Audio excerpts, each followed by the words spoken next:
নমস্কার। বছরের শেষে আমাদের আলাপের শুরু হলো।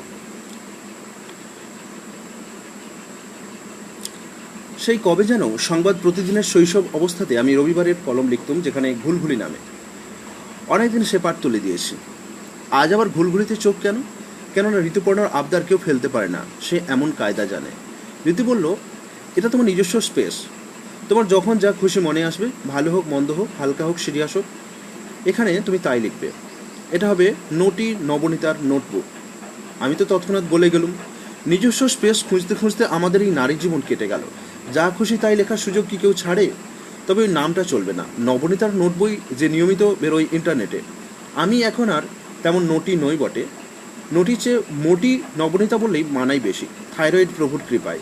কিন্তু নবনীতা তো বটি, তা ভেবেচিন্তে রাজি হয়ে যাওয়ার অভ্যাস আমার আছে। আর যা খুশি বলা, যা খুশি করা, যেখানে খুশি চলে যাওয়া, এইসব দুষ্কর্মের জন্য আমার যথাযথ পরিমাণ নিন্দামন্দও আছে বাজারে। একটু না হয় যা খুশি লিখলুমই। কিন্তু গড়াতেই সমস্যার সম্মুখীন হতে হলো নামকরণের ব্যাপারে।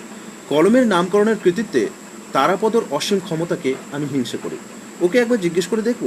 হাতে আসে আরও 3টে নাম, নবনীতার নামচা, তাই সই আর নবনীতার বারান্দা। সবকটাই আমার পছন্দ। নাকি আরও ভালো হতে পারে? আরও ভালো সুযোগ সর্বদাই থেকে যায়, তাই দোলাচালে আছি। ভেবে দেখলাম, দোলাচালে থাকাটাই আমার স্বভাবের লক্ষণ। কথায় কথায় কলম আটকে যায় আমার। মেয়ে বলে, তাহলে নামটা বরং আবার ঘুলঘুলি করো, বেশ আবার যখের ধনের মতো। শুনে আমি তো যে দোলাচালে পড়লাম, সেই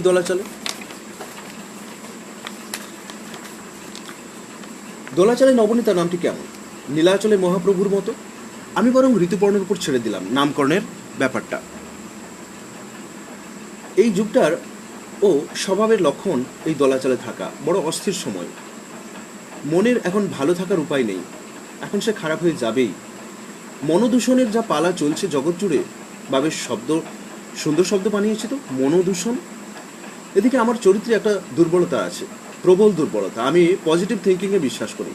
নেগেটিভ ভাবনায় জীবনের রং যেন আরও ময়লা, আরও ঘোলাটে হয়ে যায়, আকাশ দেখা যায় না।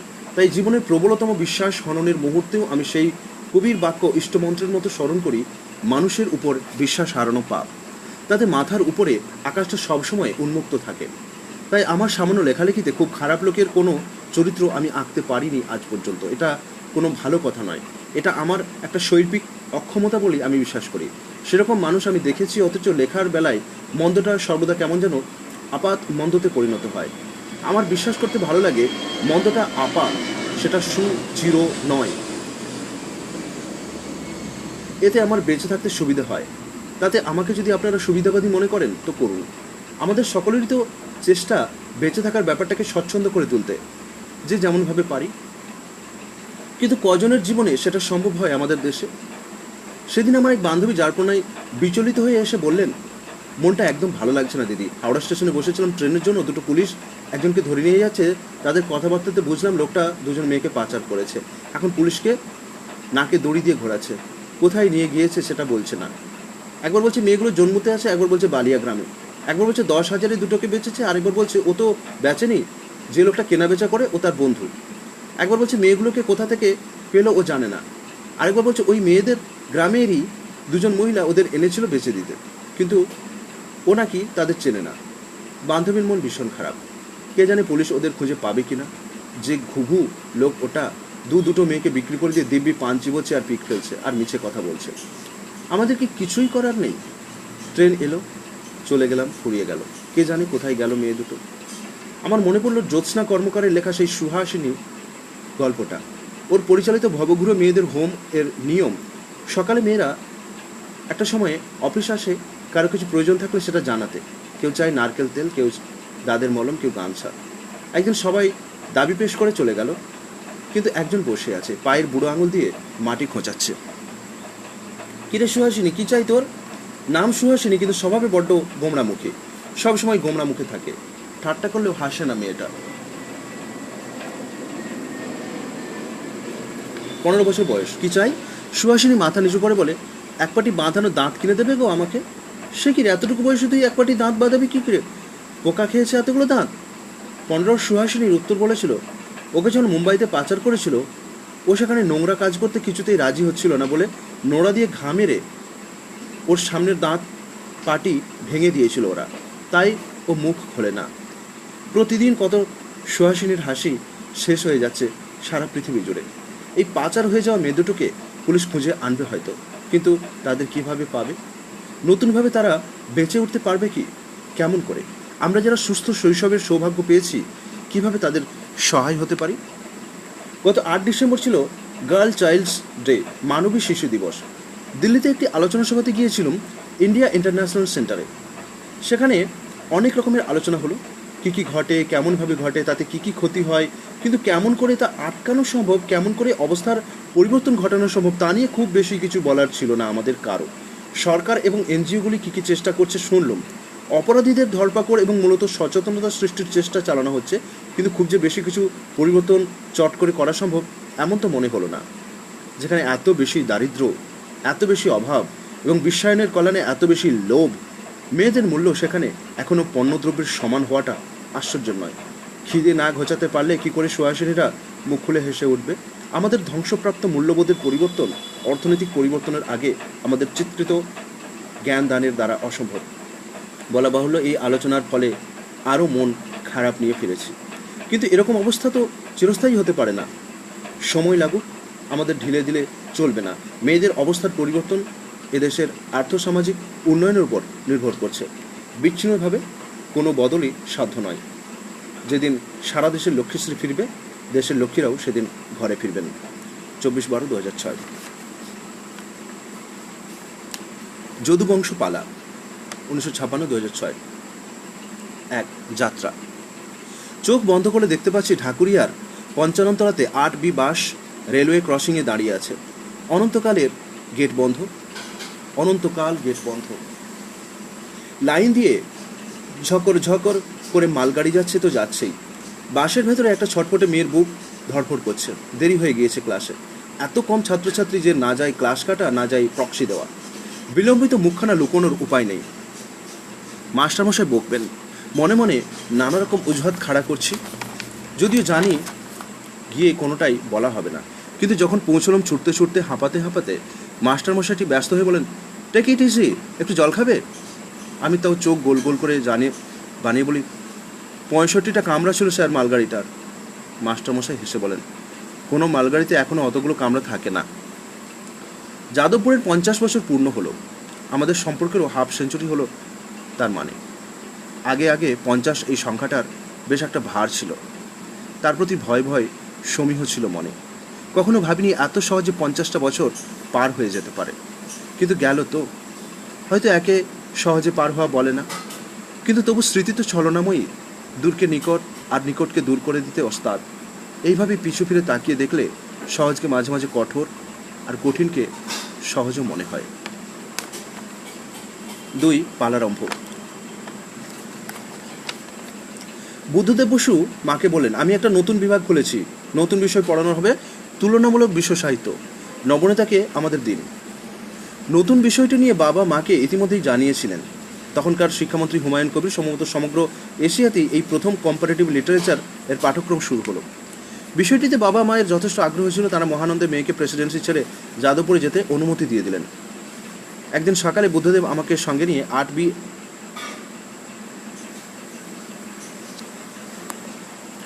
বাসে যাদবপুরে গেলেন। অরবিন্দ ভবনে রেক্টর ত্রিগুণা সেনের সঙ্গে দেখা করতে। বা এই তো ছাত্রী পাওয়া গিয়েছে। খুব উৎসাহ দিয়ে ডক্টর সেন আমাকে আবেদনপত্র দাখিল করতে পাঠিয়ে দিলেন পাশের ঘরে, রেজিস্ট্রার প্রবীরচন্দ্র বসু মল্লিকের কাছে। গিয়ে ফর্ম চাইলাম। তিনি আদর করে বলেন, আমি তোমাকে ডিকটেট করছি, তুমি হাতে লিখে নাও। এখন তো আর্টসের অ্যাপ্লিকেশন ফর্ম ছেপে আসেনি। কাগজ তিনিই দিলেন। আমি হাতে লিখে আবেদনপত্র জমা দিয়ে বাড়ি এলাম। ভারতবর্ষের প্রথম তুলনামূলক সাহিত্য বিভাগের প্রথম বছরের রোল নম্বর 1 শুরু হয়ে গেল আমাদের যদুবংশ পালা। খবর পেয়ে একদিন আমাদের প্রেসিডেন্সি মাস্টারমশাই সুবোধচন্দ্র সেনগুপ্ত ক্রুদ্ধ হয়ে আমার বাবা মায়ের সঙ্গে দেখা করতে এলেন। বলে গেলেন, কি ভুলই করেছেন নরেনবাবু। এই 2 বছরে আমরা ওকে যা শিখিয়েছি, সামনে 2 বছরে ওরা সেসব ভুলিয়ে ভণ্ডুল করে দেবে। ওটা কি একটা পাঠ্য বিষয় হলো? যত উটকো নিউ ফ্যাঙ্গল সাবজেক্ট 5 বছরও টিকবে না, উঠে যাবে। অক্সফোর্ড কেমব্রিজ কোনো দিন এমন বিষয়ের নাম শোনেনি। মেয়ের ক্যারিয়ার নষ্ট করলেন। বেচারা বাবা আর কি করেন, অগত্যা গোঁফের তলায় সেই লাজুক হাসিটি হাসতে লাগলেন। সুবোধবাবু আজ আমাদের মধ্যে নেই, কিন্তু তিনি তো একা ছিলেন না। তার সঙ্গে অগুন্তি যারা সহমত ছিলেন সুখের কথা, তাদের কেউ কেউ এই বিভাগের 5-এর বদলে 50 বছরের সংগ্রামী কিন্তু জাজ্জলমান অস্তিত্ব প্রত্যক্ষ করেছেন। সারা ভারতবর্ষ এখন তুলনামূলক ভারতীয় সাহিত্য পাঠ্যক্রম চালু হয়েছে। ইংরেজি পাঠ্যক্রমগুলির আত্মমুখী চরিত্র বদল হয়ে তাতে কম্পারেটিভ লিটারেচারের দৃষ্টিভঙ্গি এসেছে। বিশ্ব সাহিত্য এবং অন্যান্য শিল্প প্রবেশ করেছে। আমাদের শিক্ষা জগতে সাহিত্য পাঠের নজরটা পাল্টে দিয়েছে এক আপন ভোলা কবির স্বপ্ন, এই ক্ষুদ্র বিভাগ। 3. 2 দেশ। কিশোরীকালে যে যাদবপুরে আমি পড়েছিলাম আর যৌবনে যে যাদবপুরের আমি পড়াতে ঢুকি, দুটোর চরিত্র এক নয়। একটাতে ছিল ঝোপঝাড় গাছ, গাছে আগাছাতে ভরা এবড়ো খেবড়ো মাঠ, বনবাদার, চোর কাঁটা, ঘাট আঘাটাই ঘেরা দিঘি, পানা পুকুর, ঝিল, মশা, পাখি, শেয়াল ডাকা, রহস্যময় মফস্বলী গন্ধ। সেখানে আমরা পড়তাম। প্রথম কোনো বিভাগে কিছু ক্লাস তাঁবুতে হতো। আমাদের তবুও একটা ক্লাসরুম ছিল। অরবিন্দ বিল্ডিংয়ের দোতলায় একটি ক্ষুদে একটা ঘরের কোণে। সেই ঘরে এসে পড়াতেন Buddhadeb, Sudhindranath, Gauri Shastri, father Antoine. Arts আর সায়েন্স বিল্ডিং তখন তৈরি হচ্ছে।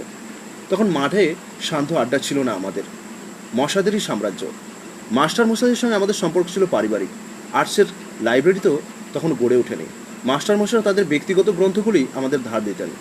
অরবিন্দ বিল্ডিংয়ের একটা পুরনো লাইব্রেরি ছিল, না ছিল বাঁধাধরা পড়ার জায়গা, না একটা বাঁধাধরা আড্ডার জায়গা। অ্যামিউনিটি সেন্টার ছিল না। মাস্টারমশাইদেরও ফ্যাকাল্টি ক্লাব ছিল না। মিলনদা, আশীর্বাদ, মনিদা কেউ না কিছু না, একমাত্র সত্যেন্দার ক্যান্টিন ছিল মেন বিল্ডিংয়ে। সেখানে আর্টসের ছেলেরা পাত্তা পেল না, মেয়েরা যেত না। একটা ফুচকাওয়ালা পর্যন্ত ছিল না তখন যাদবপুরে। সেই আরবি বাস স্ট্যান্ডে গেলে তবে বাদাম ডালমুটের সন্ধান পাবো, তার আগে কিছুই নেই। কিন্তু কোনো কিছুরই অভাব বোধ করিনি কখনো। খুব খিদে পেলে আর্টসের পিয়ন উপেন্দাকে বললে মাখন টোস্ট করে দিতেন হিটারে, চিনি কিংবা মরিচ। 3 কোনা ডিম ভাজাও হতো।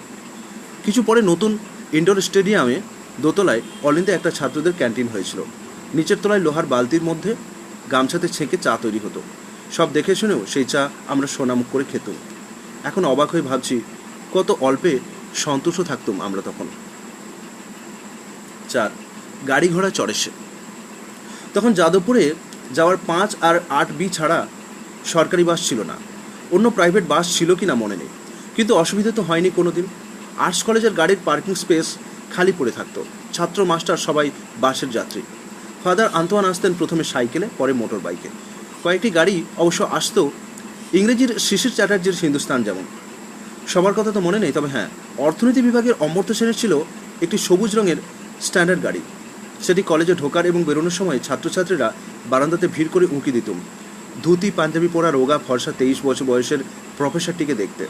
আর আর্টস ফ্যাকাল্টির ডিন অসীম কৃষ্ণ দত্তের ছিল ভারী মিষ্টি ছোট্ট একটা ফরাসি রেনো গাড়ি। এখন ছাত্র মাস্টারের গাড়িতে আর্টস কলেজের উঠোন 6 লাখ। আমি যখন পড়াতে ঢুকি তখনও খুব অল্প গাড়ি ছিল। আমাদের একটা পার্কিং স্পেস জুটে গিয়েছিল। মাঝে মাঝে গাড়ি ফেরার সময় দেখতুম আমার গাড়ির কাচের উপরে ধুলোতে আঙুল দিয়ে দাগ টেনে লেখা আছে জুম, ZOOM। আমার দ্রুতবেগে গাড়ি চালানোর দুর্নাম ছিল, তাই কিছু মনে করতুম না। কিন্তু একদিন গাড়িতে উঠতে গিয়ে দেখি কোনো দুষ্টু ছাত্রছাত্রী এঁকে রেখেছে হৃদয়ের মাঝখান দিয়ে তীর বিদ্ধ হওয়ার ছবি। এত স্মার্ট আমি, অথচ ওটি চোখে জল এসে গেল দেখে। মাস্টারমশাইকে এমনি ছবি, র্যাগিং। সুবীর, অমিয়, প্রাণবিন্দু সবাই ছিল। ওরা হাসতে হাসতে বললো, আরে কি বোকা মেয়ে, এটাকে কমপ্লিমেন্ট হিসেবে নিতে হয়। 5. ডিন বাবু। ছাত্র বয়সে অমর্ত্যের সেই সবুজ গাড়িতে কোনোদিন চড়ে দেখিনি, কিন্তু মাঝে মাঝে ডিনের ওই রেনো গাড়িতে লিফট নিয়েছি। তাকে সবাই সামনাসামনি স্যার বলে ডাকি, কিন্তু পিছনে ফিরলে বলি ডিন বাবু।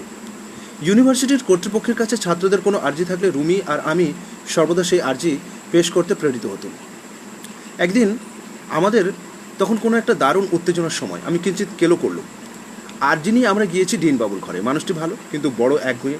নিজে যা ভালো বোঝেন সেটাই করেন। আমি আর রুমি প্রাণপণের চেষ্টাতেও তাকে কিছুতেই নিজেদের মতে আনতে পারছি না। তিনি এরকম সময় আলোচনা শেষ না হতেই ক্ষমা চেয়ে ঘর থেকে বেরিয়ে যেতে বাধ্য হলেন। ও বাড়িতে মিটিং আছে। সুযোগ ফুরিয়ে যায় দেখে আমি আত্মবিস্মৃত হয়ে তার পিছু পিছু ছুটলাম। কাতর অনুনয়ের সঙ্গে মরিয়া আহ্বান, ও ডিনবাবু চলে যাচ্ছেন কেন? প্লিজ একটু শুনুন। এহেন প্রকৃত সম্বোধন শুনে রুমি লজ্জায় পালিয়ে গেল, আর ডিনবাবু হেসে ফেলে ফিরে দাঁড়ালেন। ঠিক আছে, আমি ভেবে দেখব। 6 ছন্ন ছবির নাম স্মৃতি। 50 বছরের স্মৃতি, কি লিখব? সব যেন একসঙ্গে স্বপ্নের মতো চোখের পাতায় ভিড় করে আসতে চায়। চোখের পাতা ভারী হয়ে আসে, চোখের পাতা বুঝে আসে। স্মৃতিচারণে সুখ নেই, কিছু উড়ে পুড়ে গিয়েছে। মনের ভাঙা গড়ার কোনো হিসেব নেই। যা লিখব তা হবে অপ্রয়োজনীয়, অকিঞ্চিতকর। না লিখলেও চলতো। যা লিখব না, যা ভুলে গিয়েছি এই মুহূর্তে, পরবর্তীকালের কাছে তাই হয়তো জরুরি। অনেক কথা যাও যে বলে কোনো কথা না বলি। স্মৃতিচারণ বুঝি তাই।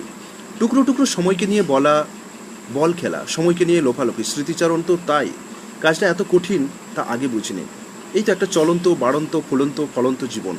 যাদবপুরের এই 50 বছর মানে তো তোমার জীবনেরও 50 বছর। তুমি যাদবপুরের গল্প লিখতে বসলে এ তো তোমারই গল্প হয়ে যাবে, না হয়ে উপায় নেই।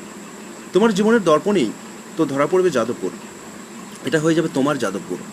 আমি তখন সদ্য অষ্টাদশী, আমি তখন ছটফটে কিশোরী, আমি তখন বাস্কেটবল খেলি, সাঁতার কাটি, ডিবেট করি, আর সদ্য গুঁড়িয়ে যাওয়া প্রথম প্রেম থেকে নিজের টুকরোগুলো কুড়িয়ে নিয়ে আবার গড়ে উঠছি। জ্বলন্ত পাখনা থেকে আগুন ঝেড়ে ফেলে আবার আকাশ স্পর্শ করতে চাইছি। আমি তখন কবিতা লিখি। আমার মাস্টারমশাইরাকে বুদ্ধদেব বসু, সুধীন্দ্রনাথ দত্ত, নরেশ গুহ, আলোকচন্দ্র দাশগুপ্ত। আমার সহপাঠী কারা? প্রাণবেন্দু দাশগুপ্ত, শ্যামল গঙ্গোপাধ্যায়, মানবেন্দ্র বন্দ্যোপাধ্যায়, অরুণ মিত্র, অমিয়দেব। কবিতে ও কবিতায়, কথাশিল্পের সমালোচনায়, অনুবাদে সদা সাহিত্য পরিবৃত্ত হয়ে নিরাপদে আছি আমি। আমার মধ্যে সৃষ্টির চারাগারটি বেড়ে উঠেছিল যাদবপুরের রোদে জলে, তুলনামূলক সাহিত্য বিভাগের প্রাণ রসের সিঞ্চনে। আর এই যে আমার একাডেমিক জীবন, সেও তো যাদবপুরেই শুরু। আমার বিদেশ পড়তে যাওয়া নিয়ে মা বাবার চেয়ে অধিক আগ্রহ ছিল বুদ্ধদেব বসুর। 7 বিদেশ বিদিশা। আর সেই যে বিদেশ যাত্রা, তার মাঝখানে তো ঘটে গেল জীবনের দিশা বদল। আমেরিকা যাওয়ার পথে যাদবপুরে অর্থনীতির সেই ধুতি পরা তরুণ অধ্যাপকটি এসে আমাকে বিলেতের জাহাজঘাটা থেকে ক্যামব্রিজে ধরে নিয়ে গেলেন। সেখানে আমাদের বিয়ে ঠিক হয়ে গেল। পরের গ্রীষ্মের ছুটিতে কলকাতায় দিন 10 পরে আমি আমেরিকাতে চলে গেলাম। এইভাবে যে যাদবপুর আমার সঙ্গে আষ্টপৃষ্টে জড়িয়ে আছে, হঠাৎ নিজের জীবনের ওঠাপড়া থেকে তাকে আলাদা করে দিয়ে বিশুদ্ধ যাদবপুর লেখা যায় নাকি? স্মৃতি নিয়ে নাড়াচড়া, সে বড় গোলমেলে। স্মৃতি তো নৈর্ব্যক্তিক হয় না, হবেই না। যে ব্যক্তির স্মৃতি তার মনের মতোই হবে। এলোমেলো ছবিগুলি বাছাইয়ের মধ্যেই যত বিপন্নতা।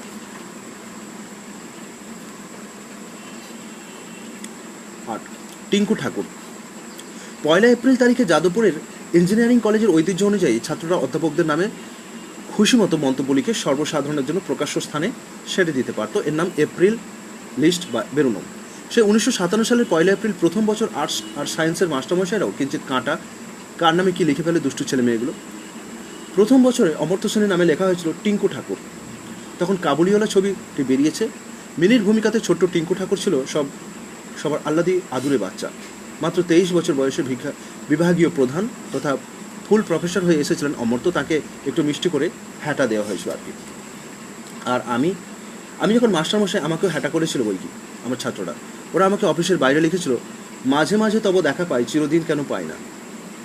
একেই আমার খুব অসুখ করতো। তার উপরে এখানে ওখানে কনফারেন্সে যেতে হতো, ক্লাস ফাঁকি হয়ে যেত। ছাত্রদের কাছে এই গাড়িটুকু আমার প্রাপ্যই ছিল। 9 কালো দাসে। অন্যায় গালিও পাইনি তা নয়। আমাদের ইঞ্জিনিয়ারিং কলেজে মাঝে মাঝে আফ্রিকা থেকে ছাত্র আসতো। একটি ছাত্র দেখা গেল মাঝে মাঝে এ বাড়িতে আমার অফিসের দরজার কাছে এসে বারান্দায় দাঁড়িয়ে থাকে। আমি কয়েকদিন ওকে এরকম অপেক্ষমান থেকে জিজ্ঞেস করলাম, তুমি কাউকে খুঁজছো? সে মহা নিশ্চিন্ত হয়ে বলল, ইয়েস ম্যাম, আপনাকেই। বলো আমার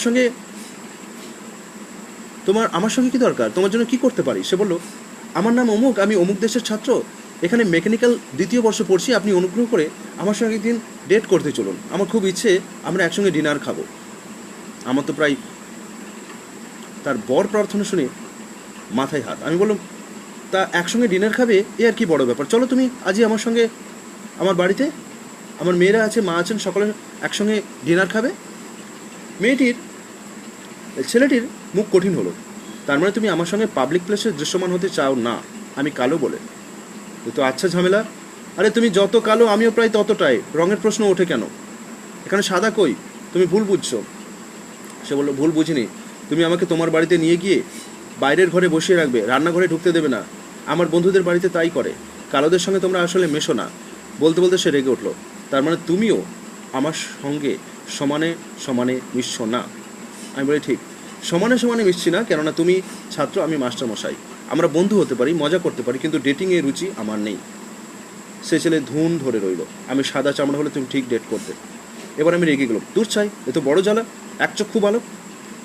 সাদা কালো বাদামি হলদে কিছু এসে যায় না। তুমি ছাত্র, আমি ছাত্রদের ডেট করি না, আর এ কথা শুনতে চাই না।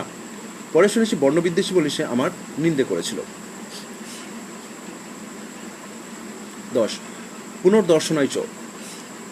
বিভাগীয় প্রধান হয়ে প্রথমবার বিভাগের পুনর্মিলন উৎসব করেছিলাম যখন বিভাগের 32 বছর বয়স। আনন্দ অনেক হয়েছিল, হইচই উল্লাসের অন্ত ছিল না। সংস্কৃত, গ্রিক, ল্যাতিনের অধ্যাপক দেবীবাবুকে শেখানো হলো হিন্দি সিনেমার সুরে আমার লেখা বিভাগীয় প্যারোডি গীতি। সেই গান গাইলেন স্বপন আর দেবীবাবুর সঙ্গে গলা মিলিয়ে অধ্যাপক এবং ছাত্রছাত্রীরা। ছাত্রীরা নেচে উঠেছিল স্বতঃস্ফূর্ত উচ্ছ্বাসে। ছাত্র অধ্যাপকেরা একসঙ্গে মিলে পুনর্মিলনে নাচ গান করার সেই শুরু। একটি স্মারক পত্রিকা বেরোলো পুনর্দর্শনায় চ নামে। একটি আন্তর্জাতিক পোস্টারের প্রদর্শনী হলো, এবং ভোজ তো বটেই। তার আগে সলতে পাকানোর মতো কাজ চলছিল কয়েকদিন। প্রাক্তনীদের নাম ঠিকানা তালিকা প্রস্তুত করা হলো দিনের পর দিন, KMR থেকে 2কে এনে। ছেলেমেয়েরা সানন্দে পরিশ্রম করেছিল প্রচুর। জন্মক্ষণের সাক্ষী হিসেবে আমরা নরেশ গুহ ও প্রতিভা বসুকে সংবর্ধনা দিয়েছিলাম বিভাগ থেকে। তখন বুদ্ধদেব, সুধীন্দ্রনাথ নেই। 11 নক্ষত্রমণ্ডলী।